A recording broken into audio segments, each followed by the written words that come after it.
یہ سوال ہی نہیں کہ ہم میلاد مناتے ہیں، یہ بتائیے کہ میلاد کیوں نہ منائیں؟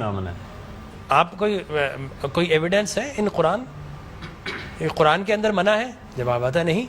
احادیث مبارکہ میں منع ہے؟ جواب آتا نہیں۔ کیا صحابہ کرام رضوان اللہ تعالی علیہ مجمعین نے منع کیا؟ جواب آتا نہیں۔ بڑی عجیب غریب بات ہے کہ آپ منع کرتے ہیں۔ اچھا جناب یہ دیکھیے کہ میں بڑے سادہ الفاظ میں بتانا چاہوں گا کہ اسلام کیا ہے۔ اسلام 4 چیزوں پہ مشتمل ہے۔ حضور نے جو فرمایا وہ اسلام ہے، حضور نے جو کیا وہ اسلام ہے، اور حضور نے جس سے منع کر دیا وہ اسلام ہے، اور حضور نے جس سے منع نہیں کیا وہ بھی اسلام ہے۔ لہٰذا اگر کوئی آج کسی چیز کو منع کرتا ہے، اس کا مطلب یہ ہے کہ وہ اسلام کے منہ میں اپنی بات ڈال رہا ہے۔ اب نہ اللہ سے بھول ہوئی نہ رسول سے بھول ہوئی، قیامت تک کی ساری ناجائز چیزوں کو قرآن مجید اور احادیث نبویہ میں بڑے بڑے بورڈ لگا دیے گئے کہ these are the prohibited thing, یہ حرام ہے، یہ حرام ہے، یہ حرام ہے، بڑے بڑے بورڈ لگا دیجیے۔ اور دیکھیں طریقہ اور اصول بھی یہی ہے کہ ہر جائز چیز کا نہیں بتایا جاتا۔ مثال کے طور پر اگر آپ کو کہیں جانا ہے تو آپ نے کبھی زندگی میں بورڈ نہیں دیکھا ہوگا کہ الاؤ ہے ادھر آ جائیے، نہیں، یہ کہیں نہیں لکھا ہوگا۔ ناٹ الاؤڈ ہوگا وہاں ضرور لکھا، جہاں ناٹ الاؤڈ ہوگا، پروہیبٹڈ ایریا ہوگا، وہاں پر بورڈ لگا ہوگا کہ یہاں داخلہ منع ہے۔ لہٰذا قرآن و احادیث میں بھی بڑے بڑے بورڈ لگا دیے، یہ حرام، یہ حرام، یہ حرام۔ اور مجھے کہنے دیے ڈاکٹر صاحب، اللہ کا نبی بنیادی طور پر ہر جائز کام کروانے نہیں آتا، بالکل نہیں۔ دراصل اللہ کا نبی ہر ناجائز کام سے روکنے کے لیے آتا ہے۔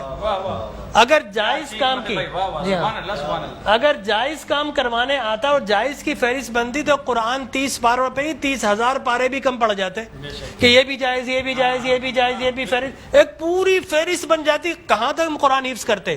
لہٰذا قرآن کے اندر اللہ کو جو ناپسند چیز ہے ان کا بیان ہے، اللہ کو جو پسند ہے ان کا بیان ہے۔ ہر جائز چیز اللہ کا نبی کروانے نہیں آتا۔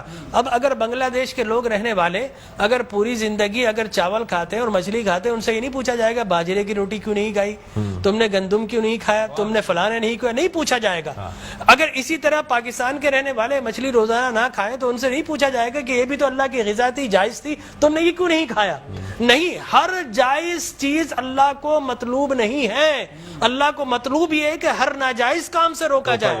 لہٰذا اللہ کے پیارے حبیب نے قیامت تک کی ساری ناجائز چیزوں سے منع کر دیا، نہ اللہ سے بھول ہوئی معاذ اللہ، نہ رسول سے بھول ہوئی، دین مکمل ہو گیا۔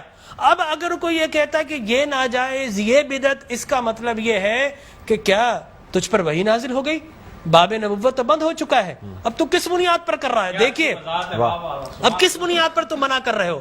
اور میں آپ کو بتاؤں ڈاکٹر صاحب، یہ دین کا مسلمہ اصول ہے کہ کسی چیز کے جواز کے لیے کوئی ضعیف حدیث بھی کافی ہے، لیکن کسی چیز کے حرام یا بدعت ہونے کے لیے قرآن اور احادیث کی نص قطعی چاہیے آپ کو، اور حدیث متواترہ چاہیے، اس کے بغیر آپ کسی چیز کو حرام نہیں کر سکتے۔ اس لیے کہ اسلام گلا گھونٹنے کے لیے نہیں آیا، اسلام تو راحتیں دینے کے لیے آیا ہے۔ لہٰذا جو ناجائز چیزیں تھی اسلام نے وہ منع کر دی 1400 سال پہلے۔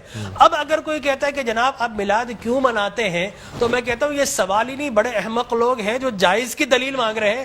ارے بھائی دلیل تو ناجائز کی ہوتی ہے، لہٰذا آپ ناجائز کی دلیل دیجئے کہ قرآن میں منع کیا کہ احادیث میں، بلکہ اب میں یہ کہتا ہوں اس بات کے بعد آپ قرآن پڑھیے، اللہ تبارک و تعالی نے 5 نبیوں کا میلاد قرآن میں بیان کیا ہے۔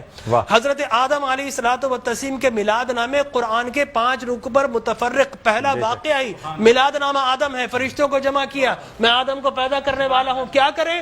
سیلیبریشن کرو۔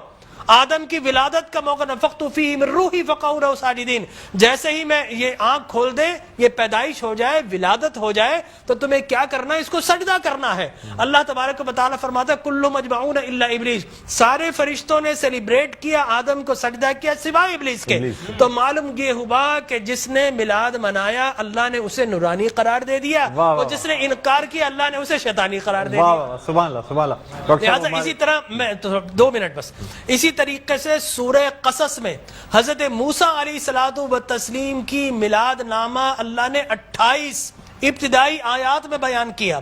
اور حضرت یحییٰ علیہ الصلوۃ والتسلیم کا میلاد نامہ سورہ مریم میں کیا سلام علیہ یوم ولدا، سلام ہو یحییٰ پر کس دن؟ جس دن وہ پیدا ہوئے. لہذا نبی پیدا ہو رہا تو اللہ سلام بھیج رہا ہے. اور پھر حضرت عیسیٰ فرماتے والسلام علیک یوم ولدت ویوم اموت ویوم ابعث حیا، سلام ہو مجھ پر جس دن میں پیدا ہوا.